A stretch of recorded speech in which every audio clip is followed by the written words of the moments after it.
요한계시록 22장 1절로 5절 말씀을 우리 함께 다 펴겠습니다.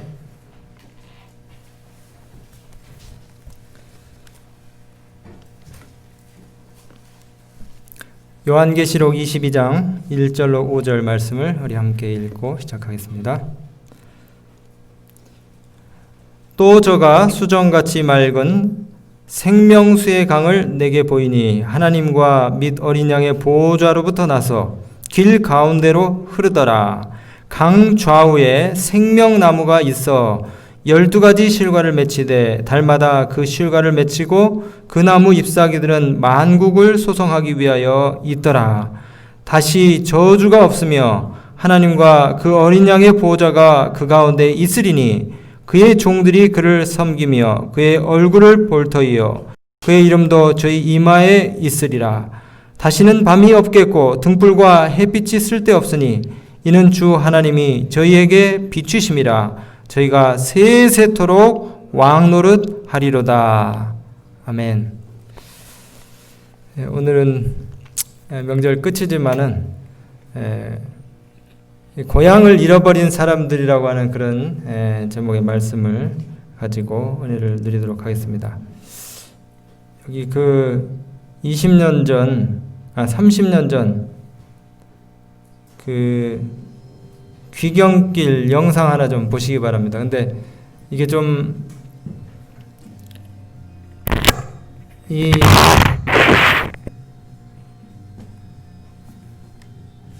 우리 어린 학생들한테는 좀 생소하고 별로 재미없는 영상일 수도 있는데 우리 어른들은 아마 옛 생각이 많이 나실 겁니다. 서울에서 대전까지 2시간 지금이면 넉넉하게 가지만은 2시간인가요? 예, 근데 한 30년 전에는 추석 귀경길에 무려 막 15시간, 16시간씩 그렇게 걸려서 가던 적이 있었어요.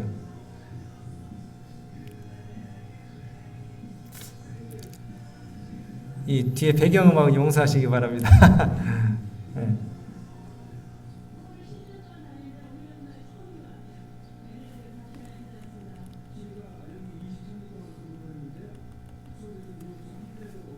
지금은 이렇게 대중교통으로 고향 가는 분들이 많지는 않지만은 그때 당시에는 기차고 버스고 해가지고 애들 손잡고 또 먹거리 바리바리 싸가지고 그렇게 힘들게 고향을 향해서 갔습니다. 암표도 성행했었죠. 암표도.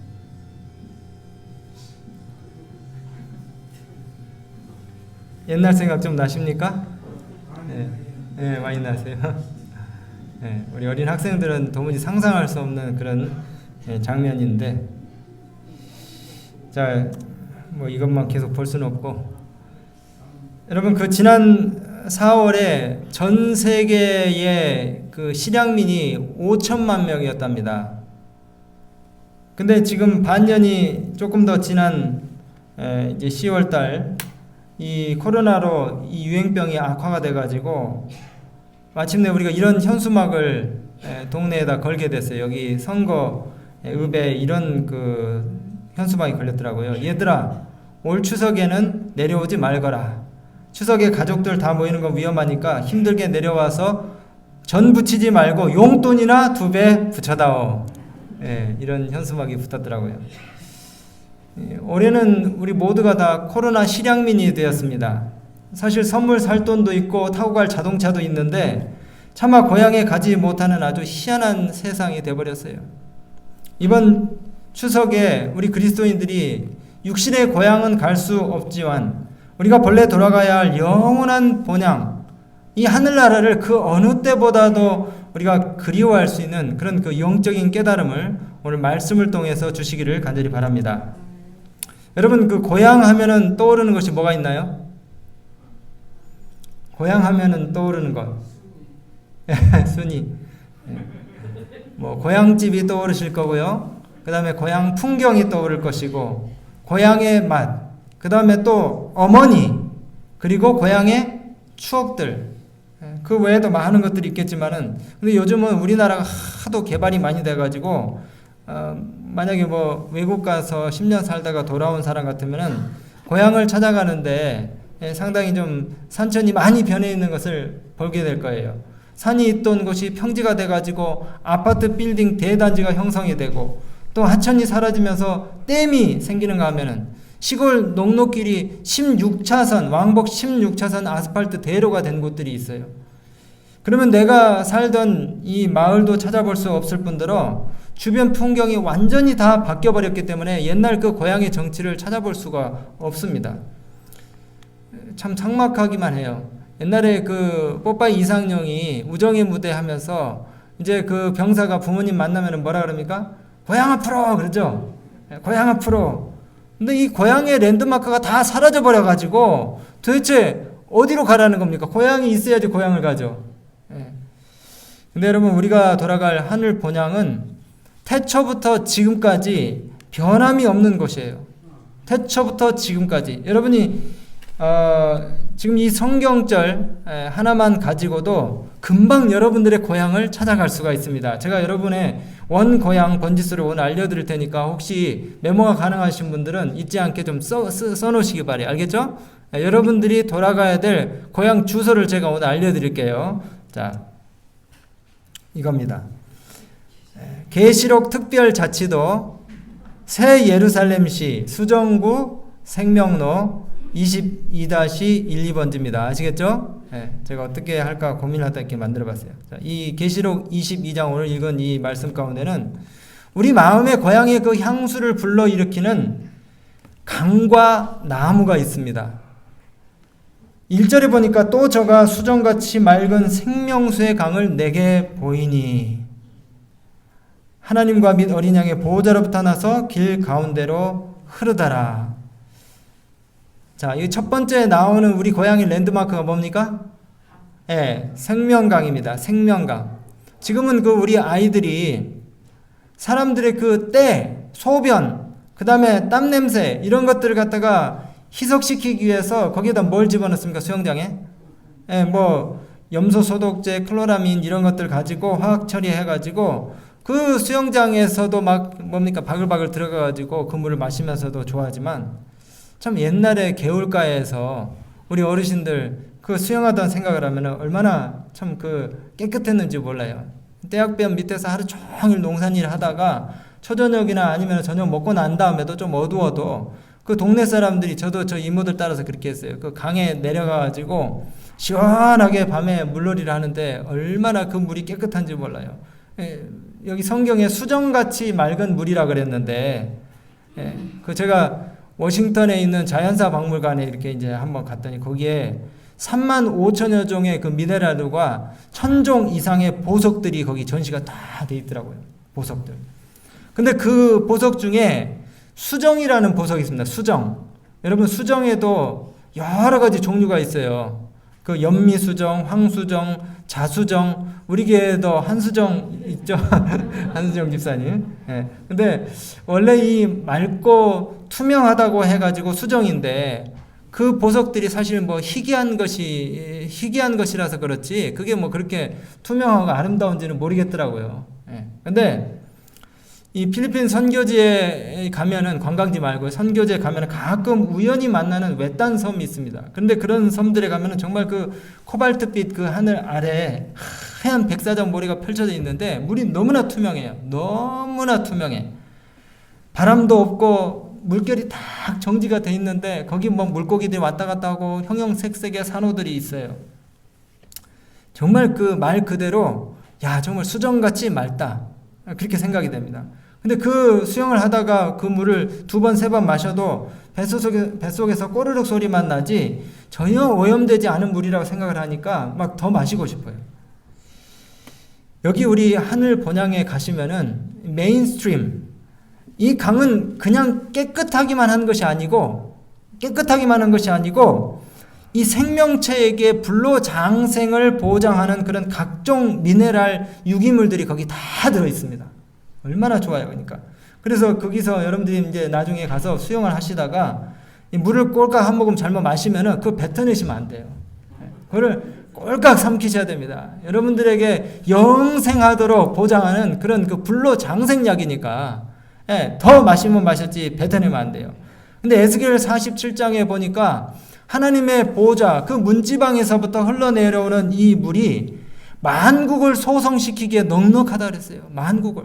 그 물이 지나가는 곳마다 어떻습니까? 생물이 막 살아나고 물고기들이 번식을 하고 그 다음에 그 강 좌우에는 나무들이 있는데 그 나무 잎사귀들이 그냥 시들지가 않아요. 그리고 과일들이 끊이지 않고 계속해서 맺힙니다.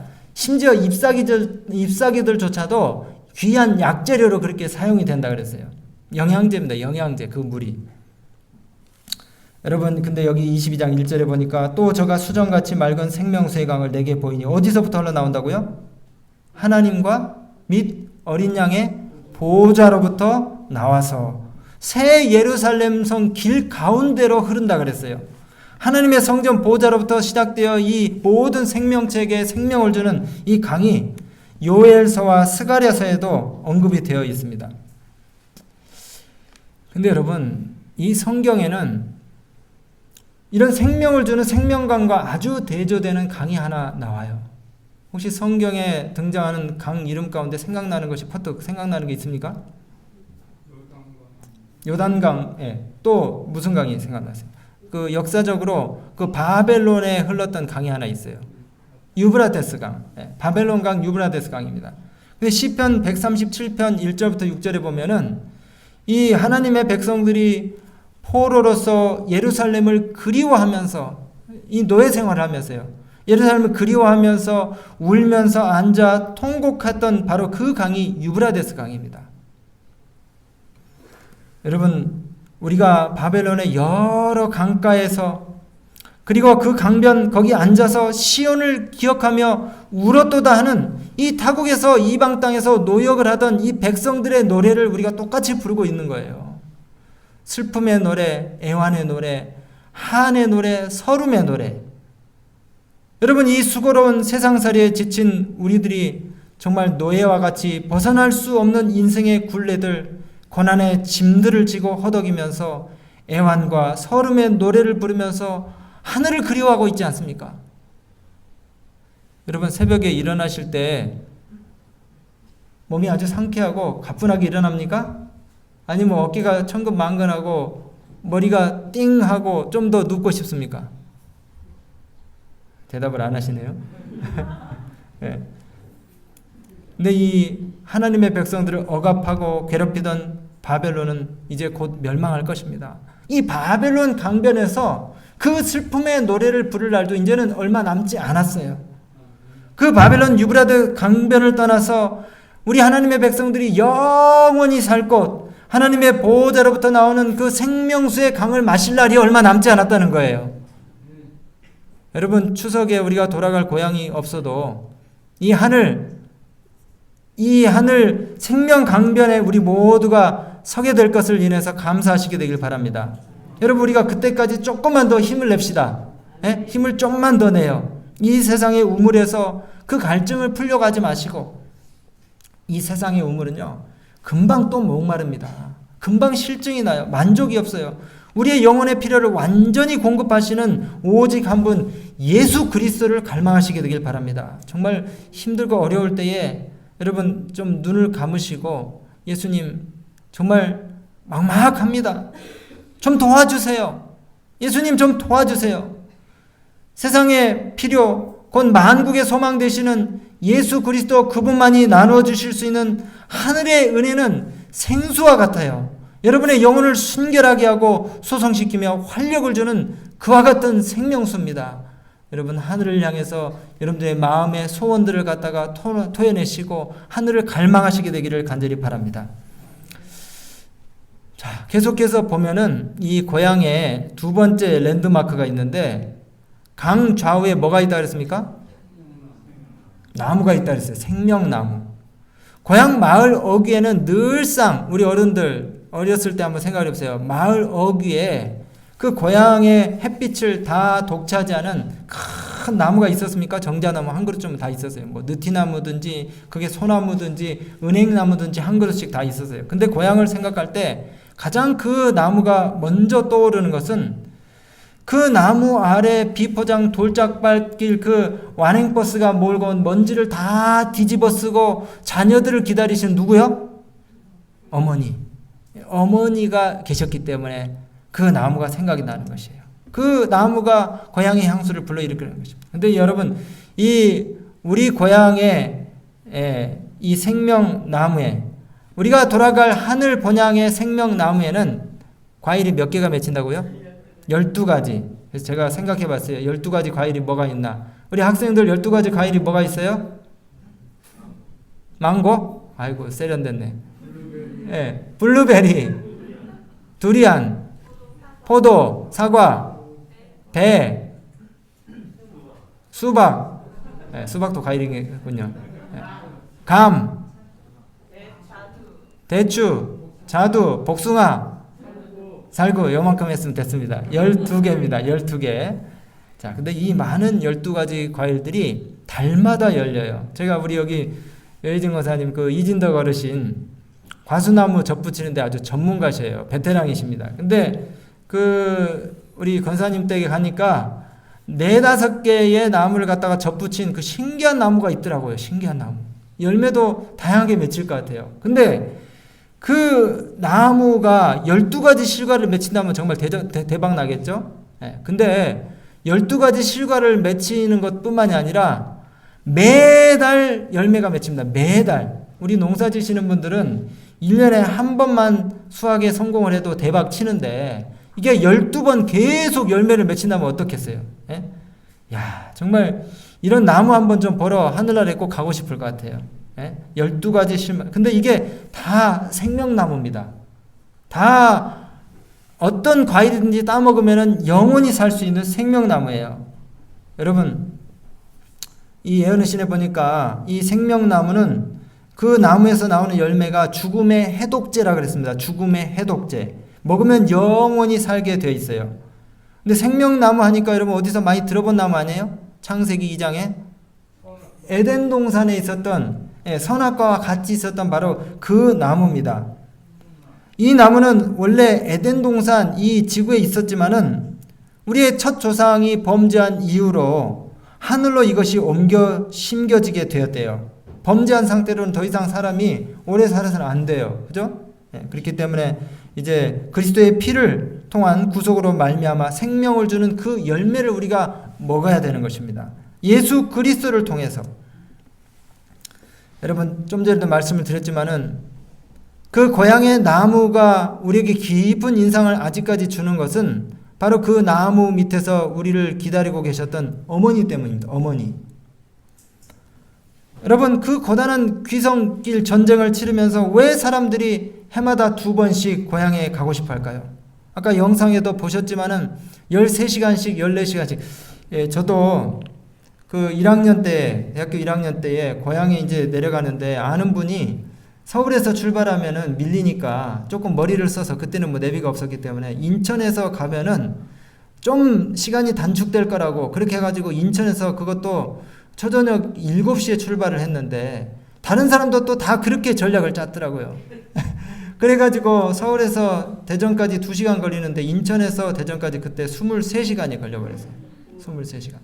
그래가지고 긴 연휴라고 하지만은 하루는 내려가는데 다 낭비하고 이틀째는 피곤해가지고 하루 종일 잠자는데 다 쓰고 그 다음에 3일째는 올라가는데 근데 서울로 돌아가는 입소표를 끊었어야 되는데 또 방심을 한 나머지 표를 못 끊었어요. 그래서 이제 서울로 올라가는 입소표도 아예 판매를 하지 않았기 때문에 제가 고민을 하다가 어떻게 할까, 우리 청소년들을 따라서 하면 안 됩니다.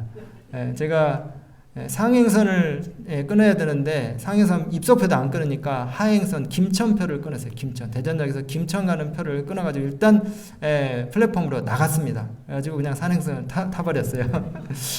그래서 그렇게 어렵게 서울에 갔던 그런 기억이 납니다.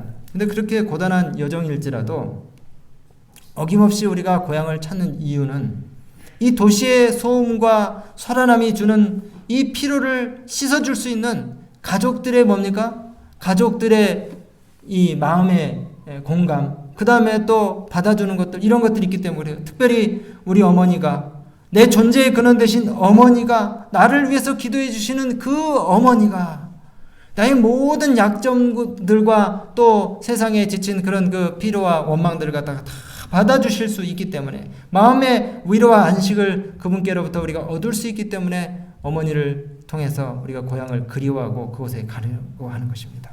여러분, 우리가 정말 하늘나라에 가야 하는 이유, 가장 중요한 이유 가운데 하나는 생명강도 생명나무도 아닙니다. 바로 우리 원고향의 진짜 랜드마크는 뭐냐면 하나님의 보좌. 뭐라고요?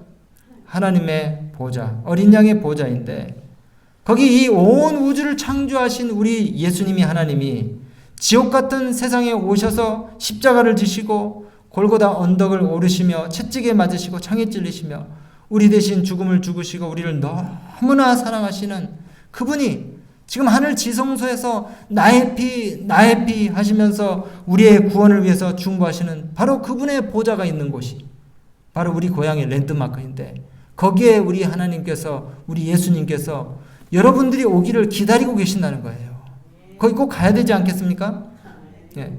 이 땅이 주는 것을 우리가 만족하지 못하지만 정말 예수님을 만날 그 기쁨과 그 기대와 소원을 여러분들이 마음에 품고 사신다면은 언젠가는 주님의 품으로 여러분들이 다 들어갈 수 있을 거라고 그렇게 저는 확신합니다. 여러분, 우리가 왜 하늘을 그리워합니까? 이 세상에 사는 우리 모습들 한번 생각해 보세요. 참 사는 게 만만치 않다는 것을 우리가 많이 느낍니다. 태산을 옮기시는 주, 그런 찬양도 있잖아요. 정말 인생을 살다 보면은 태산이 겹겹이 쌓여 있어요. 하나 넘어서면은 또 다른 태산이 기다리고 있습니다. 인생의 태산들. 정말 쉴 틈 없이 우리 앞에 태산이.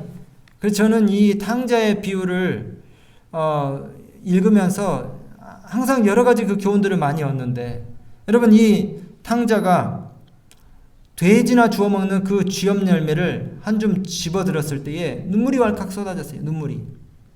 아버지 집에서는 거들떠보지도 않았던 그 돼지인데 지금은 차라리 돼지 신세가 부러워요.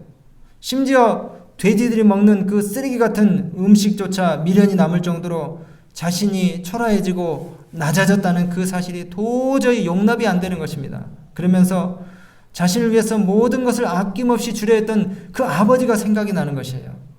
이른 아침에 얘들아 예배드리자 하면서 부르던 그 아버지의 목소리, 그 다음에 찬미 소리가 듣기 지겨워서 이불을 머리 위로 뒤집어 쓰던 그런 기억이 생각이 나는 것입니다. 밭에 나가서 반나절만, 하루도 아니고 반나절만 종들과 함께 풀을 매달라는 아버지의 요청이 귀찮아서 문을 걸어 잠궜던 일이 또 생각이 나는 것이에요. 참 지금 형편을 생각하면은 모두 다 콧노래를 부르면서 했을 법한 아주 쉬운 일인데 아버지를 거역하고 불순종해가지고 지금 이렇게 막말로 개고생을 하고 있는 이 즈음에는 정말 그 모든 일들이 다 추억처럼 새롭게 느껴지는 것입니다. 여러분, 그 독일의 사회학자 게오르그 짐멜이라고 하는 사람이 이런 아주 공감이 가는 말을 했다. 인간은 방랑에 대한 동경과 고향에 대한 동경을 가지고 있다. 이게 무슨 말입니까? 집이나 고향에 있으면은 속박당하는 것 같아서 뛰쳐나가고 싶어요. 그죠? 그래서 세상에 나가서 도시의 말초적인 그런 유흥을 즐기면서 아버지의 간섭도 받지 않고 마음대로 한번 살아보고 싶어가지고 뛰쳐나가면은 세상이 만만합니까? 안 만만합니까? 세상이? 그렇게 만만하지 않아요. 세상에 공짜가 없습니다. 이 짐 나간 사람 자식들이 운수대통, 일확천금, 입신양명, 권력금력 해가지고 출세가도를 달릴 줄 알고 다 집을 뛰쳐나가는데 세상에는 자기와 같이 다 자기 이익만 챙기려고 하는 사람들 투성이에요. 누가 여러분들 밖에 나가면은 어서 오시오 하고 밥 먹여줄 사람 있는 줄 아세요? 없어요. 산전수전 다 겪고 알고도 속고 모르고도 속는 그 세상에서 내가 한번 속았으니 나도 한번 속여봐야지 하면서 그렇게 세상을 경험한 뒤로는 무슨 생각이 나는 것입니까? 집 생각나고 아버지 생각나고 고향 생각나고 어머니 생각나는 것입니다. 그래서 집에 있을 때는 방랑에 대한 동경, 세상에 대한 동경이 아주 마음속에 막 솟아나고, 그 다음에 반대로 또 집 떠나면 무슨 생각이 나요? 고향 생각, 고향에 대한 동경이 떠오르는 것입니다. 여러분, 세상을 경험하시기 전에 먼저 집에 있을 때 감사하고 만족해하고 고마운 마음으로 지내시면서 하나님을 기쁨으로 섬기시게 되길 간절히 바랍니다. 참 우리 인생들이 다 어리석어요. 건강식을 하자고 해도 뭐 어쩌고 저쩌고 핑계대면서 그렇게 건강식 해가지고 건강한 사람이 몇 명이나 되냐고 그렇게 반박해요. 건강식 하던 사람들 다 아프더라고. 근데 뭐 그렇게 아픈 사람들 한두 명인데 그걸 또 일반화를 시켜요. 스트레스 받으면서 좋은 거 먹는 것보다 차라리 아무거나 이것저것 즐겁게 먹는 게 낫다고 어떻게 이렇게 반박합니다. 그러면서 꼭 건강보험은 또 들어요. 건강보험. 건강생활 습관은 무시하면서 건강보험은 들어요. 예배 드리자고 하면은 뭐 예배가 밥 먹여줍니까? 맨날 예배 드려도 달라진 게 뭐 있어요? 근데 부모는 또 안 그렇죠. 가방 메고 졸린 눈 비벼가면서 등교하려는 아이 앞에서 찬미 한 소절이라도 불러주려고 그렇게 기도력 한 구절이라도 읽어주려고 막 졸졸졸 따라 나가면은 아이들이 뭐라 합니까? 내가 다 알아서 할 테니까 그만둬요. 이렇게. 참 근데 이게 애들 얘기 아니라 우리 어른들도 마찬가지입니다. 어른들도 철이 안 들어요. 철. 우리 어른들 죄송합니다. 이 어른이 되어도 철이 안 들어요. 신앙의 철은 더더군다나 안 듭니다. 하나님 안에 있는 것이 복인 줄을 모르고 자꾸만 세상으로 뛰쳐나가려고 그래요. 아버지 품에 있을 때가 제일 좋은 줄을 잘 모릅니다. 클럽에도 한번 가보고 싶고 수백만 원짜리 명품 가방도 한번 들어보고 싶고 먹고 싶은 거 안 가리고 kum이 당기는 대로 마음껏 그냥 늘어지게 먹고 자고 정처 없이 이리저리 원하는 대로 다니면서 사진 찍고 싶고 그래요. 규칙 그 지긋지긋한 규칙에 얽매이지 않고 내 마음 내키는 대로 그냥 마음껏 한번 살아보고 싶다. 그렇게 집을 떠나서 마음껏 자유를 누려보고 싶어 합니다. 그런데 속박의 틀을 깨부시고 나간 아들의 결말이 바로 탕자의 이야기예요. 탕자의 이야기. 어찌 그리 이 게오르그 진멜 말이 옳은지. 여러분, 세상살이가 힘들수록 우리는 하늘을 더 생각하게 됩니다. 사람들이 어려워야지 더 하늘을 생각하게 돼요. 탕자가 돼지우리에서 배를 채우려고 했을 때는 아무도 그에게 먹을 것을 주는 사람들이 없었습니다. 그래서 탕자가 생각하길 저 더럽고 천한 돼지에게도 먹을 것을 가져다 주는 사람이 있는데 나는 여기서 줄여 죽게 되는구나. 먹을 것 하나 주는 사람이 없는구나. 그렇게 한탄했어요. 그러면서 아버지 집의 종들의 형편을 생각을 했습니다. 그리고 아버지 생각을 했어요. 그 자애로우신 아버지, 학비에서 공부시켜주시고 옷 사주시고 스마트폰 사주시고 아이패드 사주시던 그 아버지, 말만 하면 내게 필요한 모든 것들을 다 사주셨던 그 아버지, 이제 아들이 아버지 그리고 고향을 그리워하게 되는 것이에요. 여러분, 요셉이 죽을 때 뭐라 그랬습니까? 내 해골을 메고 가나안에 올라갈 때 내 해골을 메고 올라가라고 그렇게 얘기했어요. 하나님의 약속의 성취에 대한 확고한 믿음이 그의 마음 가운데 있었습니다.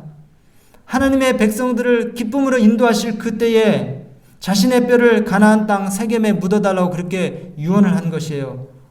뭐에 대한 마음이 있었기 때문에? 본향을 사모하는 마음이 있었기 때문에.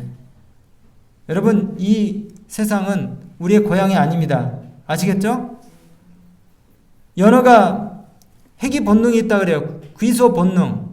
알을 낳기 위해서 자기 낳았던 곳 2만 킬로를 간대요. 2만 킬로면 어느 정도인지 아세요? 제가 확인해 봤더니 여기서 미국까지가 10,000킬로더라고요. 여기서 미국 갔다 오는 그 어마어마한 거리를 고향을 생각하면서 가는 거예요. 여기 두보 김기현 씨가 쓴 짧은 그 시에 이런 말이 있습니다. 천리길 낯선 땅에 떨어져 있어도 고향은 내 곁에 산처럼 서 있다. 그렇습니다. 우리 본향은, 우리 하늘나라는 천리길이 아니라 어쩌면 수십억 광년이 떨어져 있는 아주 먼 곳이지만 우리를 구원하시기 위해 천리길 마다 않고 이 땅에 오신 예수님을 생각하면 우리의 본향은 우리 곁에 산처럼 서 있는 것입니다. 여러분의 마음이 지금 어디에 있으십니까? 여러분, 이제 고향하면 떠오르는 것이 뭐가 돼야 된다고요? 생명강, 생명나무, 거기다가 누구요? 예수님. 제가 오늘 말씀 마치면서 여러분, 세상에 고향이 있어도 고향에 갈 수 없는 사람들이 너무나 많더라고요. 오늘 제가 두 가지 이야기를 준비를 했는데 시간이 없어서 그냥 한 가지만 이야기를 하려고 해요. 제가 음성에 있을 때에 화요일 예배를 마치고 이제 내려왔는데 교회 이 등이 잘 꺼졌는지 확인하려고 다시 본당으로 딱 올라가서 불이 꺼져 있길래 내려오려고 그러는데 갑자기 까만 실루엣이 본당 의자 중간에 보이는 거예요. 그래서 불을 끄고 내려가려고 그러는데 영 마음이 내키질 않아서 다시 이렇게 돌아가지고 보니까 뭔가 사람의 형체가 있어요. 그래서 불을 켰는데 깜짝 놀랐어요. 예배 끝나고 다 인사하고 사람들 교인들 다 가셨는데 거기 한 사람이 앉아 있는데 가서 이렇게 얼굴 보기가 참 마음이 좀 그렇더라고요. 그러나 가가지고 이렇게 얼굴 이렇게 보니까 얼굴이 까매요.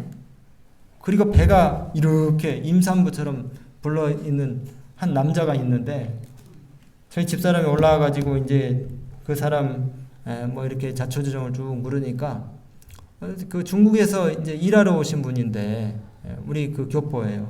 일하러 오신 분인데 부산에 가가지고 막노동판에서 2천만 원 들여가지고 무슨 기술님이 기술 뭘로 비자 받아가지고 와가지고 여기서 이제 막노동판에서 노가다 막 이렇게 하는데 부산에서 업자한테 돈을 1년 일한 임금을 하나도 못 받은 거예요. 근데 되게 이 사람들 중국에서 오신 분들은 그 뭐 폭탄주 같은 걸 잘 마시잖아요. 하루 종일 노가다판에서 타양에서 그렇게 힘들게 일하다가 이제 스트레스를 풀기 위해서 자기네들끼리 모여가지고 뭡니까 막 소주, 막걸리 뭐 막 다 섞어가지고 막 마시는 그런 술 마시는 그런 이제 걸로 스트레스를 푸는데 1년치 임금도 못 받았지. 그 다음에 7년 동안 집에를 못 간 거예요, 중국을. 딸 하나하고 부인이 있는데 한 번도 이 얼굴을 본 적이 없어요, 이 가족을. 근데 그 정말 몇 천만 원 그건 받고 싶은데 받을 길은 없고 거기서 또 이제 실컷 두들겨 맞아가지고 그 음성 이제 금왕이라는 데 와서 또 일을 하다가 거기서도 이제 건강이 너무 안 좋아져가지고 간경화증이에요. 복수가 이렇게 사는데 건강이 안 좋아져가지고 찜질방 전전긍긍 하다가 있는 돈 다 쓰고 오갈 데 없어가지고 이제 교회에 와서 그렇게 앉아 있었던 거예요, 그분이. 돈이 없으니까. 그래서 자기 혹시 여기서 좀 잘 수 있느냐 그래서 이제 그 교회 방이 하나 있어가지고 그분 거기에다가 이제 모시고 그 저희 이제 집사람이 아침, 점심, 저녁 이제 밥을 대령을 해가지고 한 2주 정도인가 그렇게 모셨는데 건강을 회복하는 것이 중요하지 저희가 모시고 데리고 있는 게 대수가 아닌 것 같더라고요. 그래서 어떻게 해가지고 저기 이제 영동에 아는 분이 그 가족여행을 하신 분이 있으셔서 그분한테 사정 얘기했더니 우리 집으로 보내라고. 그래서 그분을 거기에 이제 모셔다 드렸어요. 근데 이분이 거기서 우리 그 뉴스타트 건강원리에 입각해가지고 건강식을 하고 그 다음에 또 잘 해가지고 한 달 뭐 한 보름 정도 지났을까요? 완전히 회복이 됐어요. 근데 이 술 드시는 이거는 또 습관이 안 바뀌잖아요, 잘.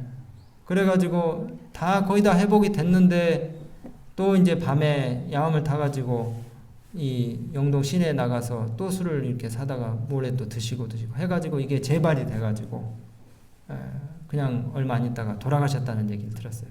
근데 뭐 불법 체류자로 이제 또 있었기 때문에 뭐 받아줄 데도 없고 장례도 아무도 치러주는 사람도 없고 충대병원으로 뭐 영안실로 갔다는 얘기만 들었는데 아마 정말 중국에 있는 딸과 아내도 7년 8년 동안 보지도 못하고 낯선 타국 땅에서 객사한 거죠. 객사.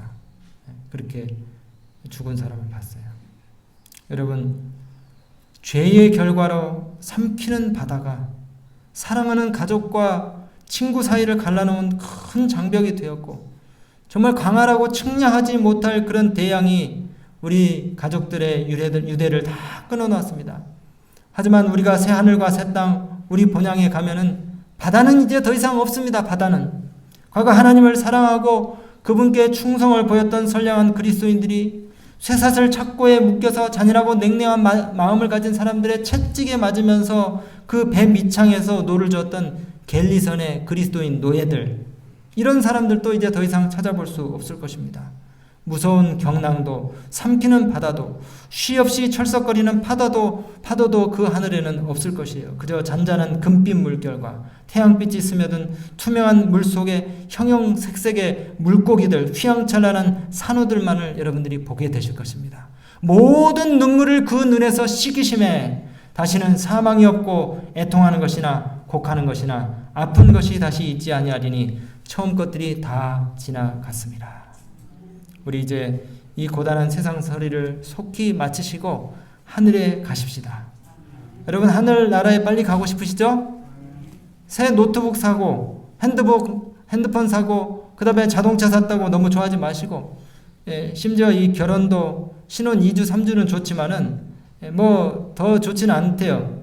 하루를 행복하려면은 2발을 하라 그러고, 한 달을 행복하려면 차를 말을 사라 그러고, 한 해를 행복하려면 새 집을 사라 하는데, 여러분 우리의 원 고향에 가면은 영원토록 질리지 않는 행복과 즐거움을 만끽하시게 되실 것입니다.